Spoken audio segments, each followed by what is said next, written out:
بسم اللہ الرحمن الرحیم۔ السلام علیکم۔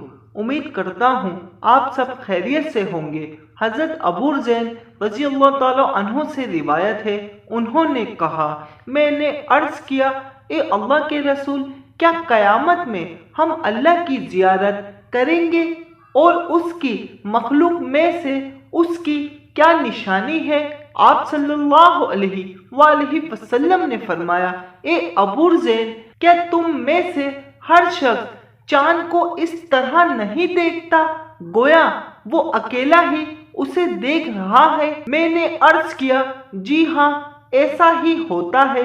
فرمایا، اللہ زیادہ عظمت والا ہے اور یہ چاند مخلوقات میں اس کی نشانی ہے۔ حضرت جابر بن عبداللہ رضی اللہ تعالیٰ عنہ سے روایت ہے، اللہ کے رسول صلی اللہ علیہ وآلہ وسلم نے فرمایا، اہل جنت اپنی نعمتوں سے لطف اندوز ہونے میں مشغول ہوں گے۔ اچانک ایک نور نمایاں ہوگا، وہ سر اٹھائیں گے تو دیکھیں گے کہ اللہ تعالیٰ ان کے اوپر جلوہ افروز ہوگا۔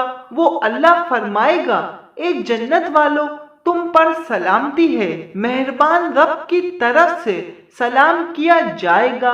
اللہ تعالیٰ ان کی طرف دیکھے گا اور وہ اس کا دیدار کریں گے جب تک وہ اللہ تعالیٰ کا دیدار کرتے رہیں گے۔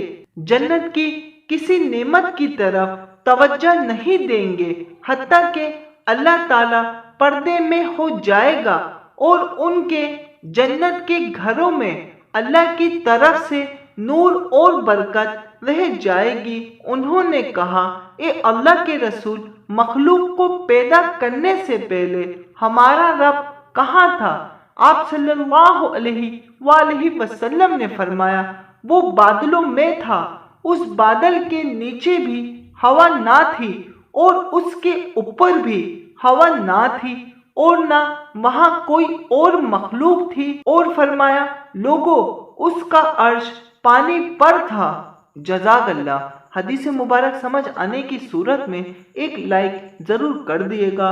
اللہ حافظ۔